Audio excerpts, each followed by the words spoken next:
Hello বন্ধুরা, welcome to my channel Sangeeta space. আশা করি সবাই ভালো আছেন।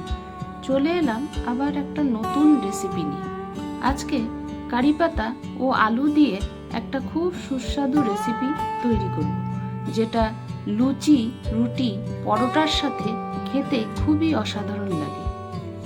ভিডিওটা স্কিপ না করে পুরোটা দেখার অনুরোধ রইল। চলুন এবার রেসিপিটা দেখে নেওয়া যাক। আমি কয়েকটা আলু সেদ্ধ করে নিয়েছি। প্রেসার কুকারে 3টা সিটি দিয়ে নিয়েছিলাম। তারপর খোসাটা ছাড়িয়ে এভাবে আলুগুলোকে ছোট ছোট টুকরো করে কেটে নিয়েছি। সবকটা আলুই কাটা হয়ে গেছে। রেসিপিটার জন্য অল্প কারি পাতা লাগছে আর কুচনো পেঁয়াজ লাগছে। কড়াইতে প্রয়োজন মতো সর্ষের তেল দিয়ে দিলাম। ফোড়নে দিয়ে দেব শুকনো লঙ্কা। এবার দিয়ে দেব অল্প গোটা জিরে। তারপর দিয়ে দিলাম অল্প মেথি। এবার দিয়ে দিলাম সর্ষে। সর্ষেটা যখন ফুটতে থাকবে তখন যোগ করে দেব কুচনো পেঁয়াজ। তারপর দিয়ে দিলাম কুচনো কাঁচা লঙ্কা। অল্প নাড়াচাড়া করে নিয়ে 30 সেকেন্ডের মতো ভেজে নিয়েছি। এবার দিয়ে দিলাম কারি পাতা।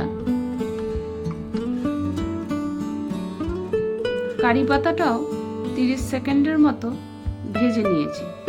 তারপর যোগ করে দিলাম সেদ্ধ করা আলু। যোগ করে দিলাম স্বাদ মতো নুন। রঙের জন্য দিয়ে দেব হাফ টিস্পুন হলুদ গুঁড়ো। ঝালের জন্য দিয়ে দিলাম 1 টিস্পুন লাল লঙ্কার গুঁড়ো।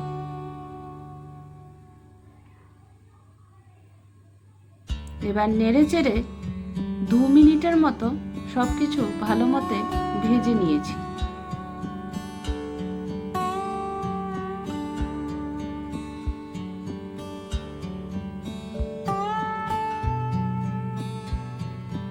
এবার যোগ করে দেব পরিমাণ মতো জল।